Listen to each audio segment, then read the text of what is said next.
Hello everyone, welcome back to today's video.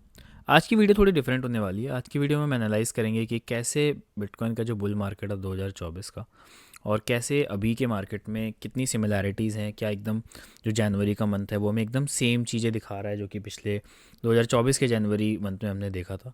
कितना वो different है उससे, कितना वो सिमिलर है, हम ये चीज़ आज की वीडियो में डिस्कस करेंगे।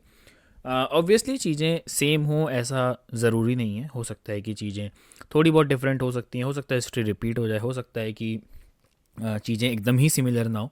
वो चीज़ें हम आगे देखेंगे, but just for an overall idea I guess हमें ये चीज़ पता होनी चाहिए कि जो हिस्ट्री है उसने क्या किया था एंड क्या वो रिपीट होगी या नहीं होगी, वो तो आगे की बात है। बट हम उसके हिसाब से एक थोड़ा बहुत अपने मन में एक आइडिया बना सकते हैं कि दिस कैन हैपन, एंड उसके हिसाब से हम अपने आप को प्रिपेयर कर सकते हैं। ठीक है, तो without wasting much of our time, ये मैं एक नया चार्ट मैंने खोला है बिटकॉइन का, and this is weekly chart. ठीक है, तो हम एक चीज़ देखते हैं कि वीकली में अगर आप एक चीज़ देखोगे कि ये जो मूव आया था 2024 के जैन के आसपास। ठीक है, पहले तो मैं आपको एक एक यहाँ पर एक चार्ट में थोड़े बहुत लेवल्स ड्रॉ कर लेता हूँ। तो जैसे कि एक ये हो गया आपका,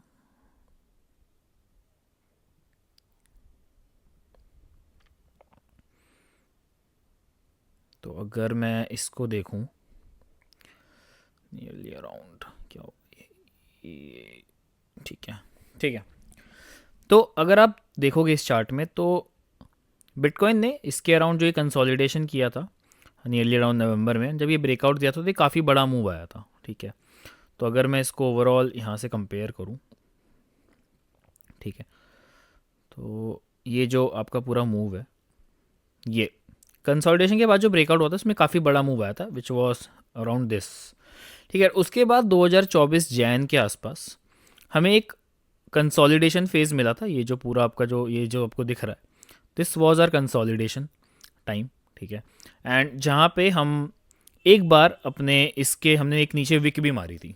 ठीक है, तो अब ये विक किस चीज़ के नीचे थी, क्या थी, ये हम बाद में डिस्कस करेंगे, बट अब मैं यहाँ पे देख लेता हूँ कि क्या पैटर्न बन रहा है। तो अगर आप इसको एनालाइज करोगे,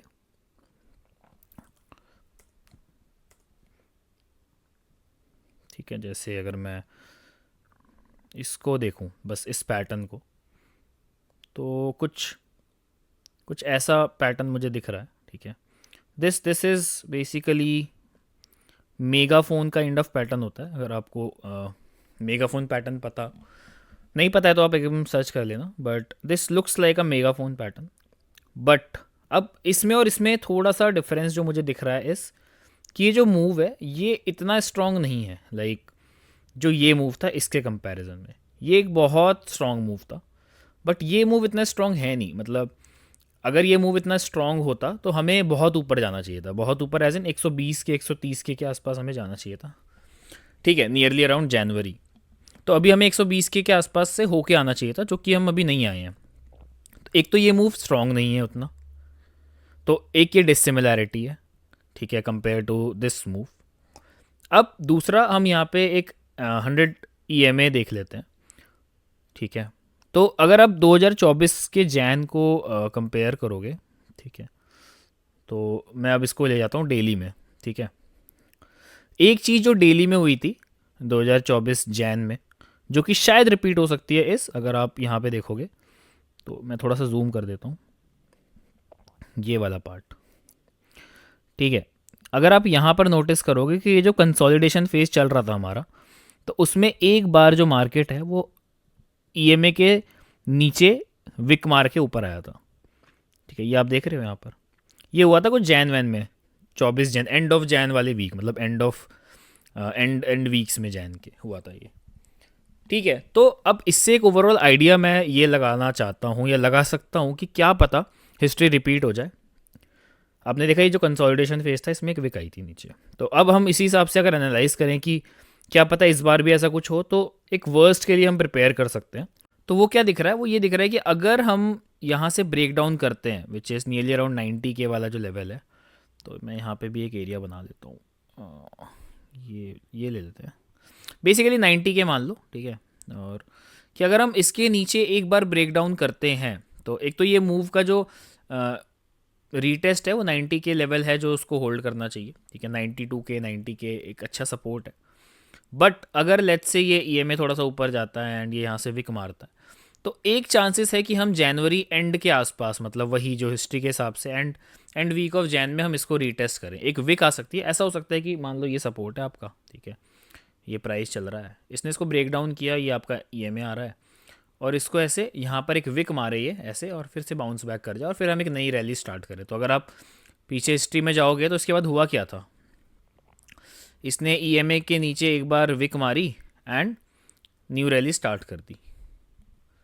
तो अगर हिस्ट्री को रिपीट होना है, ठीक है, अगर हिस्ट्री रिपीट होने वाली है बुल मार्केट वाली, तो आई गेस यहाँ पर भी कुछ वैसा ही सिनेरियो बन सकता है कि मार्केट एक बार इसको विक मारे, रिक्लेम करे अपने सपोर्ट को, and it will go up मतलब कितना 120 के 115 के तक ये आराम से मार्केट को ले जा सकता है, ठीक है। तो ये एक मतलब एक छोटा सा एनालिसिस हो गया कि क्या पहले हुआ था और क्या वो इस बार रिपीट होगा कि नहीं होगा। एक जो डिफरेंस मुझे लग रहा है कहीं ना कहीं कि वो ये है कि ये जो कंसोलिडेशन था उसके बाद जो एक बहुत बड़ा मूव आया था, मतलब ये जो ह्यूमंगस सा आपको जो ये मूव दिख रहा है, ये बहुत स्ट्रॉन्ग मूव था। I was there in the market and ये मार्केट में लगता ही नहीं था कि ऐसे पुल बैक आएगा। लेकिन अगर इसमें देखो तो ये मूव इतना स्ट्रॉन्ग है नहीं, ठीक है, ज़्यादा ऊपर गया नहीं बिटकॉइन। एंड अब जो चीज़ें हो रही हैं उस हिसाब से ऐसा लग रहा है कि ये जो पैटर्न्स बन रहे हैं उस हिसाब से ऐसा लग रहा है कि मार्केट नीचे ज़्यादा आएगा कंपैरेटिवली टू ऐसे ऊपर जाने के। तो ये हो सकता है कि रीटेस्ट करे बट इतना ऊपर ना जाए, मतलब एक अगर हिस्ट्री को रिपीट होना भी है तो ये ज़्यादा बड़ा ना जाए, मतलब वापस से कहीं से नीचे आ जाए वापस। तो ये चीज़ें हैं, ये चीज़ें अब हम आगे देखेंगे कि क्या होता है क्या नहीं होता है। तो एनीवे मतलब this was up for today's video guys, and I hope you have like this analysis. ये जो कंपैरिजन है ये कहीं ना कहीं आपको थोड़ा बहुत हेल्प किया होगा अपने आप को प्रिपेयर करने में फॉर कमिंग डेज और वीक्स, कि हम क्या देख सकते हैं इन केस हिस्ट्री रिपीट होती है। तो I hope you have like this video, and if you are new to the channel don't forget to subscribe it, and goodbye. मिलते हैं नेक्स्ट वीडियो में एक नए एनालिसिस के साथ।